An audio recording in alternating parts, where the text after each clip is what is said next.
Muchas gracias por recibirme nuevamente. Es un gusto. ¿Cómo surge la librería Linares Rizzo? Porque al principio la funda tu padre. Sí. Y se llamaba Librería Salamanca. Es verdad. Por el año 44, dos locos sueltos por el libro se juntan.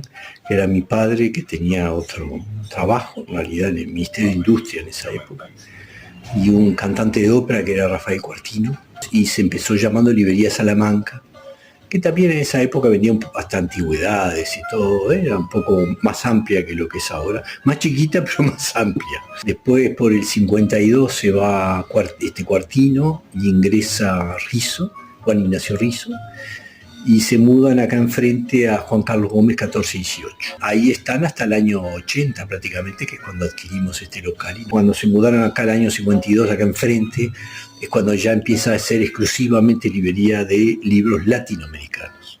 Ya no hay casa de antigüedades, no hay libros europeos, nada. Y finalmente por el 80, por ahí justamente es cuando Rizzo se incorpora el nombre y se llama Librería Linares Rizzo.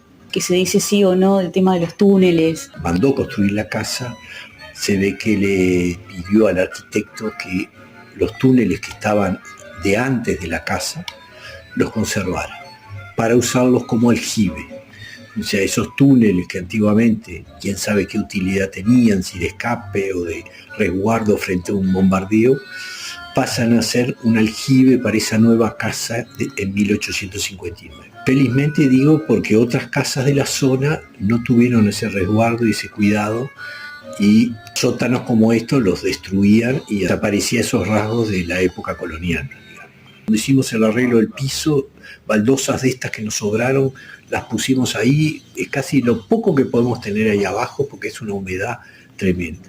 Y ahora encima cuando se llueve muy intensamente a veces se inunda y todo, o sea que es muy inhóspito esa parte de abajo. Fue fechada alrededor de 1760, así que no está mal como artículo antiguo y colonial.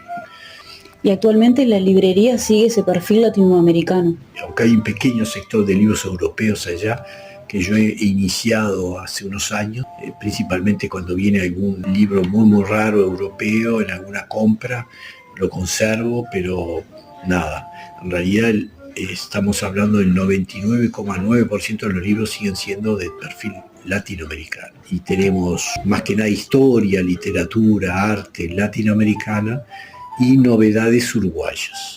Ese es más o menos el perfil actual de las librerías. Porque ustedes también tienen una editorial que editan ya pequeñas cosas muy resumidas. Sí, nosotros retomando, porque la antigua librería Salamanca llegó a publicar en su época Armonía Somers, un libro, uno de los primeros, El Derrumbamiento, se lo publicó de Editorial Salamanca. O sea que la librería en su historia, hasta los años 80, habrá publicado 4 o 5 libros. O sea que algún antecedente hay. Pero a la vuelta a la democracia retomamos con mucha fuerza la parte editorial y bueno, por año haremos 4 o 5 títulos, los que nos interesan que se publiquen y no, tal vez una editorial grande o comercial no le interesa, pero nosotros entendemos que el mercado los necesita esos libros, entonces los hacemos con cuidado, los hacemos con detalle, con mucho cariño, y eso se nota en el libro final. No somos una editorial, sino que somos una librería que edita de vez en cuando algún título. Ese es nuestro perfil justo. Y por acá han pasado grandes personalidades. Vargas Llosa lo invitan a dar una conferencia en Punta del Este. Obviamente llega al aeropuerto, se va a Punta del Este, a un muy buen hotel allá. Toda la prensa de Uruguay y del extranjero que estaba acá quería una entrevista con el reciente Premio Nobel de Literatura y todo el mundo rodeando el hotel, y él consigue una camionetita que por una puerta de atrás escaparse del hotel y venirse de Punta del Este directamente acá a nuestra librería porque él quería venir a visitarnos. Entonces estaba toda la prensa en Punta del Este buscándolo y él sentado acá con nosotros charlando. Y bueno, esa es una linda anécdota sobre el cariño que nos tiene la gente en general. ¿Y cómo hacen para conservar los libros? Porque antiguamente la librería compraban bibliotecas de personalidades, bibliotecas privadas. ¿no? Sí, se empleaba algodón para hacer el papel y otros productos mucho más naturales. En 1810 se descubre esa forma de producir papel con la celulosa que lo abarata muchísimo, lo industrializa muchísimo, lo hace producirse en grandes cantidades, pero tiene la desventaja que esa composición química que se usaba hasta hace muy poco para hacer la celulosa hace que el papel se vuelva amarillento y se resquebraje.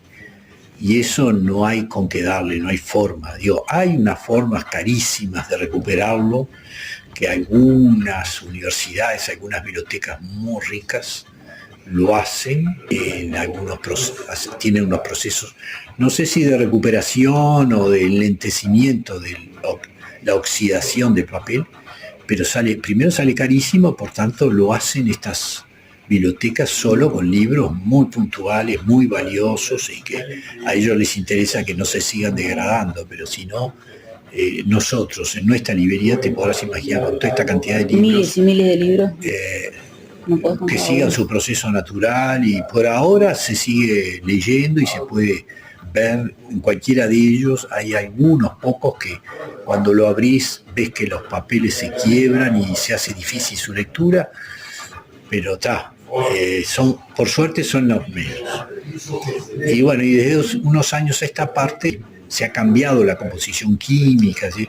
Se ha buscado que el papel actualmente se haga con otros elementos que no lo hacen tan destructible. Entonces ya todos los libros más modernos, los mejores libros que vas a ver en esta librería tienen o unos pocos años o más de 200 años. Esos son los que están en mejores condiciones. Y en el medio hay toda una gran cantidad que, bueno, ya se verá con el tiempo qué pasa con ellos, pero no todos sufren ese proceso de oxidación. Y usted también se caracterizan porque tienen varias primeras ediciones. Digamos que tratamos siempre de tener los libros que están agotados en todos lados, para empezar. Libros comunes, pero que son buscados porque están agotados. Pero que tuvieron su auge y la gente los sigue buscando. Entonces, es una parte de los libros que tratamos de tener. Y después está el otro lote de libros de primeras ediciones dedicadas por los autores. ¿Y en general los coleccionistas que son uruguayos o gente extranjera que...? Y mira, antiguamente había uruguayos, pero ya no hay más. Con suerte hay uno que ya casi no compra porque tiene tanta cosa que ya es mayor y ya no. Y después coleccionistas hay otros, hay algunos, pero ya de poco poder adquisitivo. Entonces a lo mejor unas primeras ediciones de autores de Onetti o de autores así puntuales no tiene poder adquisitivo a comprarlas. Antiguamente tenías coleccionistas de Luis Alberto Herrera, coleccionistas de Onetti, coleccionistas que hoy mismo alguien me preguntó, ¿y no tenés en Uruguay un coleccionista de Borges? Un argentino, creo. Digo, no, pero ni un coleccionista de Borges, ni uno, no existe. A no sé qué pasará dentro de unos años, pero actualmente hay como un bajón muy grande en el coleccionismo en general, me parece, ¿no? Porque no sé, yo cuando era chico me acuerdo que la gente juntaba tapitas de Coca-Cola, juntaba sellos, juntaba monedas, juntaba ceniceros, juntaba servilletas de los restaurantes. Lo único que queda son coleccionistas de celulares, porque digo, todo lo demás no les interesa en absoluto. Porque aparte el hecho de coleccionar ya te hace relacionarte con otra gente, que tiene los mismos gustos y que hablan el mismo idioma. Pues si vos juntás, como había aquel en Colonia, Sacramento, que juntaba, creo que eran lapiceras, de todo tipo y tamaño, internacionales, de todo. Intercambiás con otra gente, intercambiás información, que te dice, mirá, en Mongolia hay una lapicera que escribe de los dos lados, no sé, digo, vas intercambiando información, te vas apasionando por el tema, tenés otro tema que no es el de tu trabajo, el de la gente como que muy individualista, entonces el celular o los medios actuales son muy individualistas, ¿no? Digo, no hay nada de intercambio.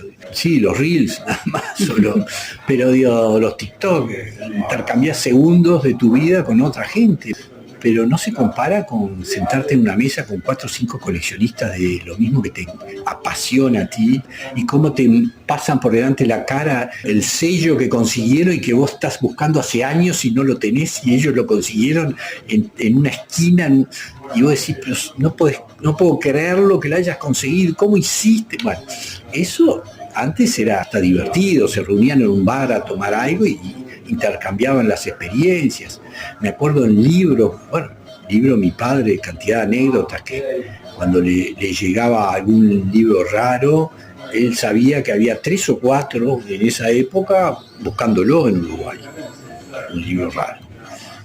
Ahora no hay ni uno, hay 0.